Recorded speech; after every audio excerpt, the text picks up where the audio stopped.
Hegemony. That seems to confirm it. I've been calling this game Hegemony since I first got it, and then I watched the Man vs. Meeple covering this game, and, well, I assumed I was wrong, but it looks like I was indeed wrong. This is Hegemony. Hegemony, it's going to be hard to say it. I'm Alex Radcliffe from Board Game Co., and this is my review, first impressions review of Hegemony. I'm probably going to butcher that multiple times throughout the video, as I resort to what I've been calling it for like a month now, which is Hegemony. Oh well. Anyways, so, review first impressions of this game. Why first impressions? Because this is a game that I don't feel I have come anywhere close to touching the surface of this game. This is a complicated, heavy game, not necessarily in its weight class alone, if you look on Board Game Geek, weight classes, all of that stuff, but rather because there's a lot going on. And the way those things interact with one another are extreme. And this is an asymmetric game. This is an asymmetric game with four mostly different factions. There's some overlap on the various things going on, but there's a lot of different factions, a lot of different ways to approach the puzzle. This is a game that you will learn the game, and then you will dive into your first few turns having no real idea of the consequence of what you're doing. You'll then play game 2 having some idea of the consequence of what you're doing, but still not really getting a full feel for it. And you've only played one class. Move on to any of the other classes. You have the working class, the capitalist class, you have the state, you have the middle class. 4 different factions to go with in this asymmetric game. Each of them present a different way to approach the same puzzle. Each of them utilize the same core mechanics. The state is a little different. The state's going to be a little bit set apart even further from the working, middle, and capitalist classes in the game, but they're all approaching the same board. They all interact with the same elements. There are going to be factories on the board, various buildings and whatever, hospitals, stores, farms that you can utilize in this game as you try to seek out your own objectives, and you'll all interact with those in different ways. The working class is going to be putting their workers to work in these various entities, not really owning anything, unfortunately, but going to work in these various places and getting paid for their wages. You're going to have the capitalist class who's trying to accrue revenue every single round, trying to accrue money, and then letting it sit there and just accrue more and more capital every single round. They literally just want to hoard the money.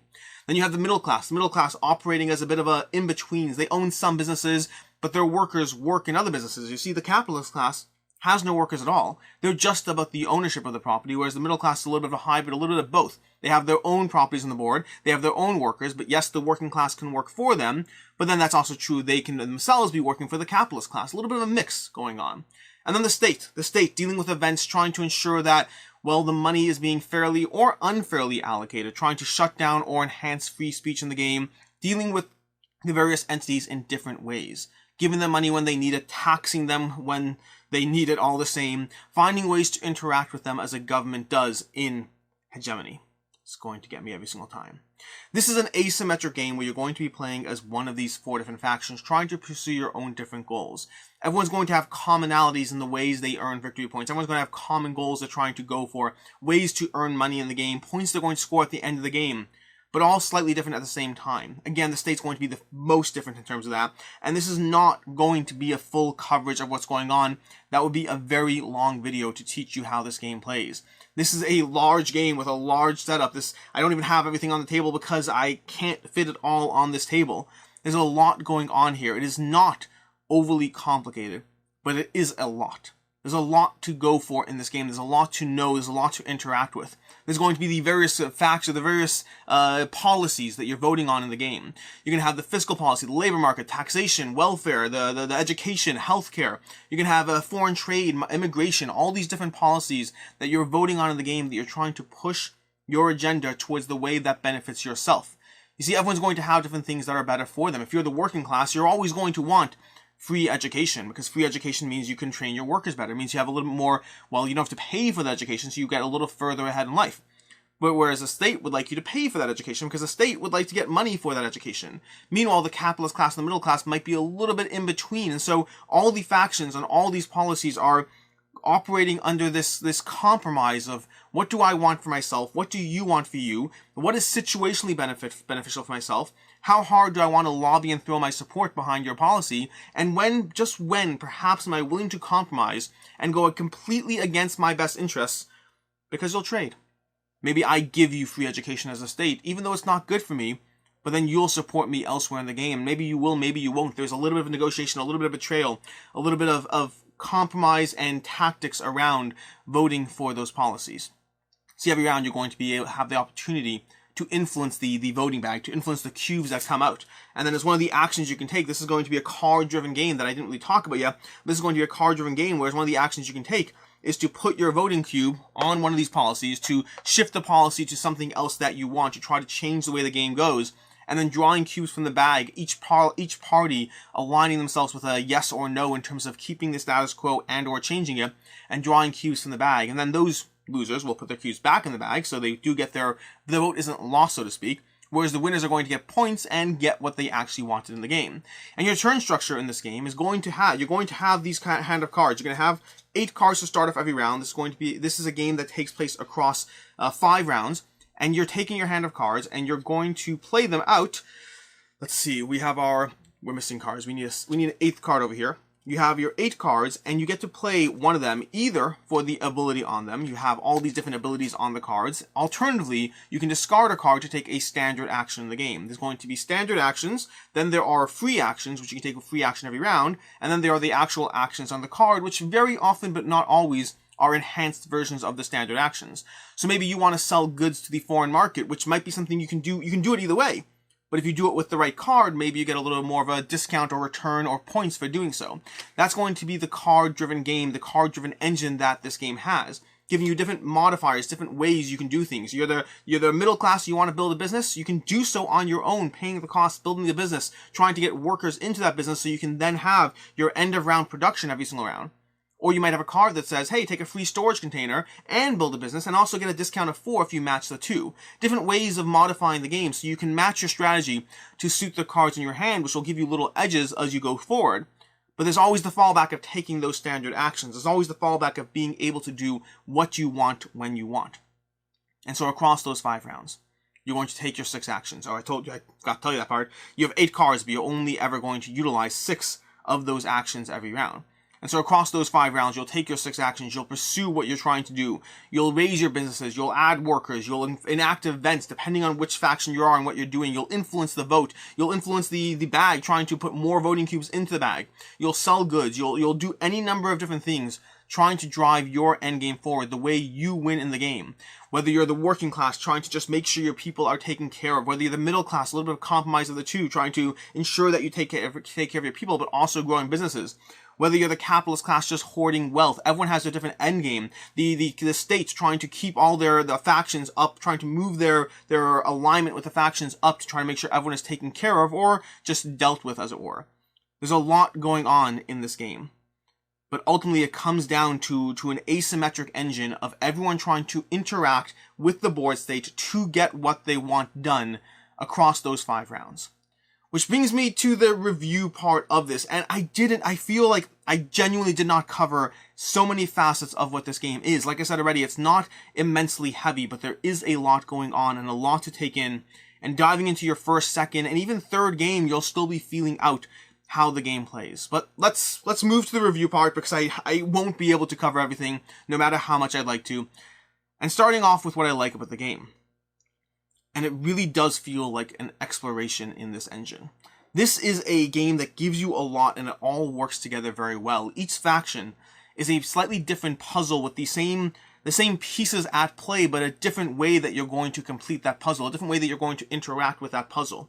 And I haven't even played as all the factions yet, by the way. So moving, let's say, the middle class, which is the faction I first played as, diving into this game as the middle class is going to give you a lot of the same building blocks as the capitalist and the working class.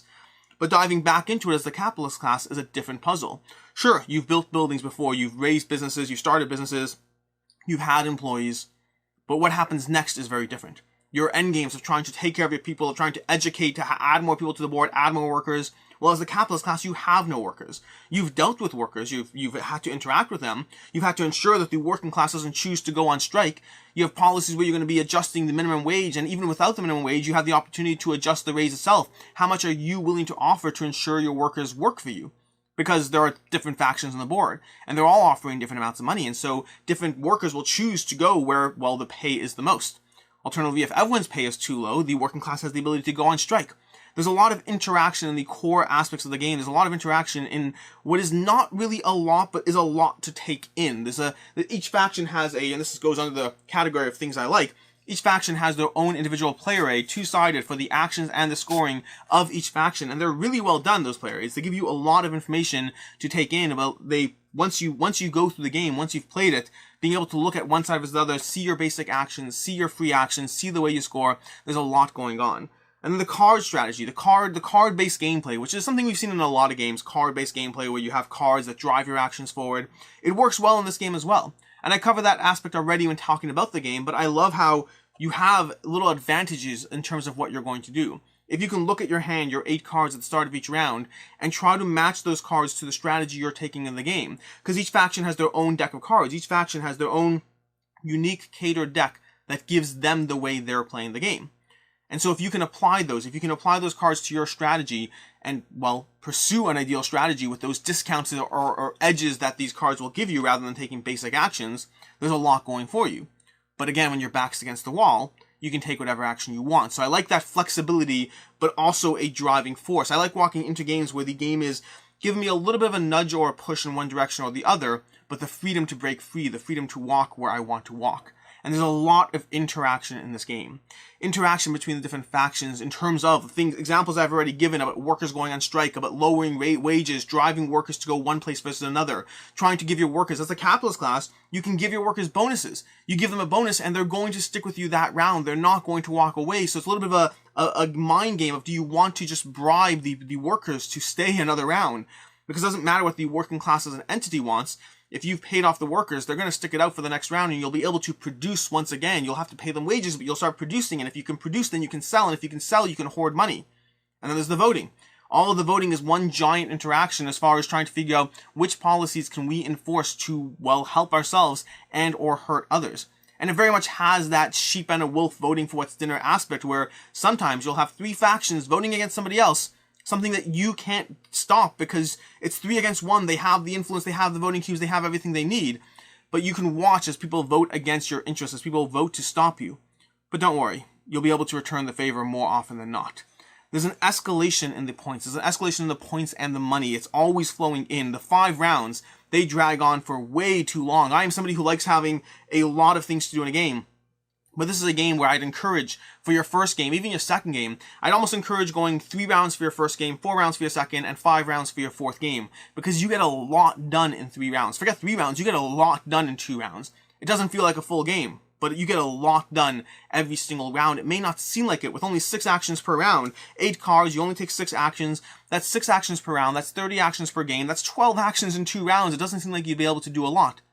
And yet 2 rounds is going to be a healthy, long experience. 3 rounds is when you really start to flesh out everything you've been working towards. 4 rounds is already building and reaping the rewards, and 5 rounds is just everything you need. There's a ton going on. There's an escalation in the points. Every faction scores a little bit differently in what they do, but like, for instance, the working class and the middle class both have tracks that will keep escalating every single round. If you can keep those tracks up, if you can keep those markers, those prosperity markers higher, then you'll be able to score chunks of points, higher and higher chunks of points as you take care of your people in the game.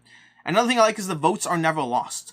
I talked about the voting briefly. I talked about how when you fail a vote, you basically return your votes to the bag, which means that aspect, that luck aspect, and it is a luck aspect. I've had games, or not games, I've had votes.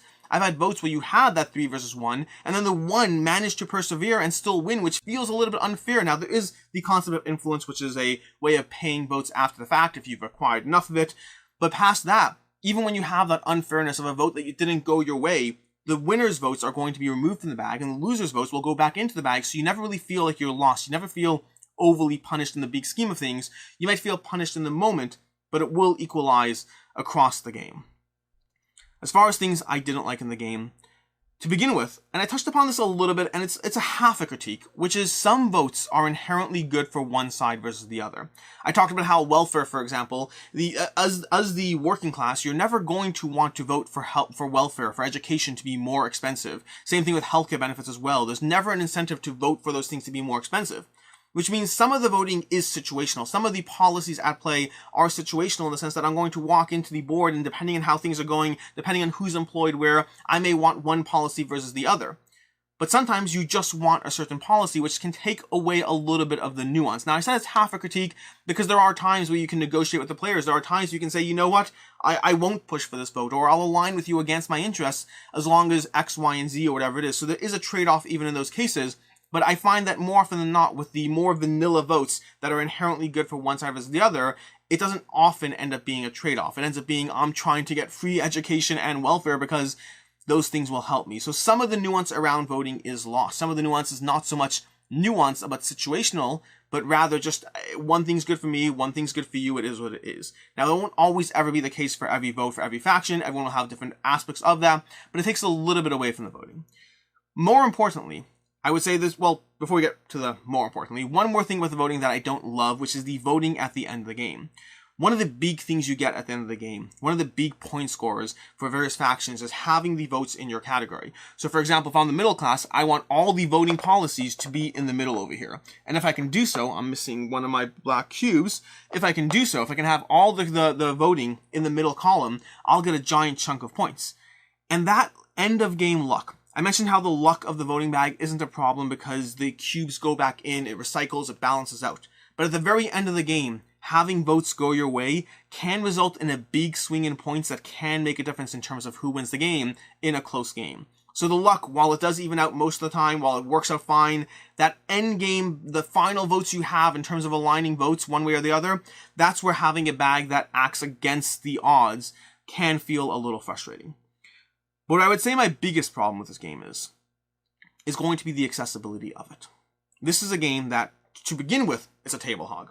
To begin with, it is an absolute table hog. I can get over that, though. I don't love games that take up a ton of table space, but if it's well-deserved, if it earns it, and it does earn it, I don't see what they can do to make it, well, better, past shrinking the size of everything, shrinking the cards to smaller cards, shrinking the meeples to smaller meeples. This is a game that takes up a lot of table space, but I understand why. It's multiple factions of businesses, of voting, of the events from the state, tons of things going on this board, everything seems to be utilized. It takes up a lot of space, but it is what it is. I would say the bigger problem is going to be both the game length and teaching new people. The game length is going to come in at roughly, it depends on how many players you're playing with, but I think 4 players is really the sweet spot for this game. Because with the fewer players, you're not interacting with certain factions, and anything under the 4 players, and you don't have the state in the game, and the state is a big part of the game. I think without a full player count, you are not experiencing the full game. Enough of it that it'll still be enjoyable, but it won't be the full complement of what Hegemony is offering. And so a 4-player game, though, is going to come in at roughly 3 to 4 hours. For your first game, it'll be 4 hours. And that's not even counting the teach. Your first game after the teach will be a 4-hour experience, which is why I would recommend diving into a 3, 4, then 5 round experience. 3 rounds of Hegemony is a lot. 3 rounds gives you a lot to think about, gives you a lot to do. And so the game length does make it so that this game is less likely to hit the table that frequently. And what's made worse by that is going to be teaching the game. Teaching the game is a chore. There's a lot going on in these factions. There's a lot, again, it's not overly complicated. There's a lot to take in, but you can do that, that's fine. But there's a lot to teach. If you ever taught Root or any other asymmetric game where you have to know how all the factions play for you to really understand what's going on, this is very much that experience. You can teach people their own faction, and you can then send them off running, but they'll have no idea what's going on in terms of winning the game. They'll just start taking actions, and they'll learn their own faction. They might pick it up as they go along. But even then, you're talking about 30 to 45 minutes of a teach, even if you compromise, just to give everyone the information they need to send them off starting off. This is a game that I don't want to be teaching again and again and again.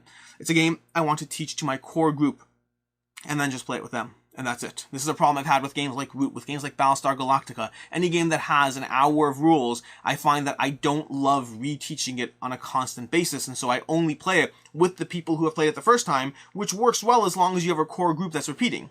If you have a variable group, then I don't know if this is the right game for a variable group.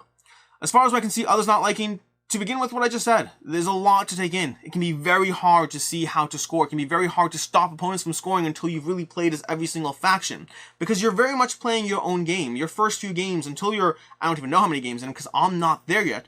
But until you've tried every single faction, you're not going to be able to see how to really influence them. I have played as multiple factions this game, and it's one of those things where you have a much better idea as, in terms of once you've played as, like, again, going back to the middle class, my first games were as the middle class. And so subsequent games, fighting against the middle class, I understood what they were trying to do and how they were trying to win.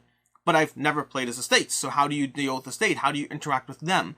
So there's a challenge here of trying to figure out how to interact and stop others from winning. Your first few games will be exercises in taking actions, or your first few rounds will be exercises in taking actions just to see where the patterns are, and you don't really have a good idea of how to stop others from scoring points. You're focused on your own engine until you've really played as every single faction in the game. So that can be a frustrating experience if you want to understand everything from the get-go. And then voting. I've said I have no problem with voting, but it can be frustrating. If you have people ganging up against you, if you don't like the table talk that the voting can ensue, if you don't like that aspect of compromise with, hey, why don't you vote against them over there and I'll give you this, there, and the other, well, you could play without that kind of tactics if you don't like it. But voting can be a frustrating experience if you don't like the individual round-to-round luck and or the table talk associated. And lastly, I can't speak to the balance of this game. I haven't played it nearly enough to know whether one faction is overpowered than the other. This is an asymmetric game, and from what I can see, it does seem balanced. The games we've had have had very close scores, but this is not a game I feel comfortable talking about balance at all until I'm 10, 15 plays in, and even then, it's still a microcosm of my own experience. So overall, while I will say I have no complaints about balance, it's worth noting as a giant asymmetric game with a lot going on, I can't speak to the balance either. As far as final thoughts in this way too long review of Hegemony, there's a lot to cover here, and even here I'm compromising so much on the amount of things that I would like to cover. As far as final thoughts, this is a game that I want to play more than I think I will. I think that's the way I can best summarize this game. Hegemony is a game that I want to play it far more than I actually think I will. I hope to table this game again. I hope to dive back into it, and I believe I will. But once I have that, the play group, my game group shifting up and then having to reteach another person, I don't know if or when I'll go through those. This game, rating-wise, this game's a 4 out of 5 for me. Check my rating scale down below, but a 4 is a great game, and it usually stops a 4 from being a 5 is something about the game that inherently does detract from the experience, and teaching and accessibility, even just setup and teardown, there's a lot going on in this game that takes away from the accessibility of the experience, that stops it from being, well, higher. I really like this game. I really like the interactions. I really like building up my own faction. I still want to try the other two factions I haven't dived down into yet. I still want to see how they play out and try their puzzles and try to win as their puzzles. This is a game that I really want to play it a lot more than I think I will. That is the best way I can summarize where I am with this. I think this is a very solid game if you're looking for this kind of experience. If this appeals to you, if you like heavier games, if you have a solid game group, if you like the economic puzzle, if you like asymmetric factions, there's a lot here going on that will appeal to you. But also understand those barriers to entry before deciding if this is a game for you and your group or not. Until next time, and I totally forgot to do this, this is a Kickstarter. This is going to be a game on Kickstarter. This is a prototype. Everything you see before you is a prototype, subject to change, all of that stuff. Totally forgot to add that at the beginning of the video. Either way, until next time, I'm Alex Radcliffe from Board Game Co. I hope you enjoyed this video, and have a good one.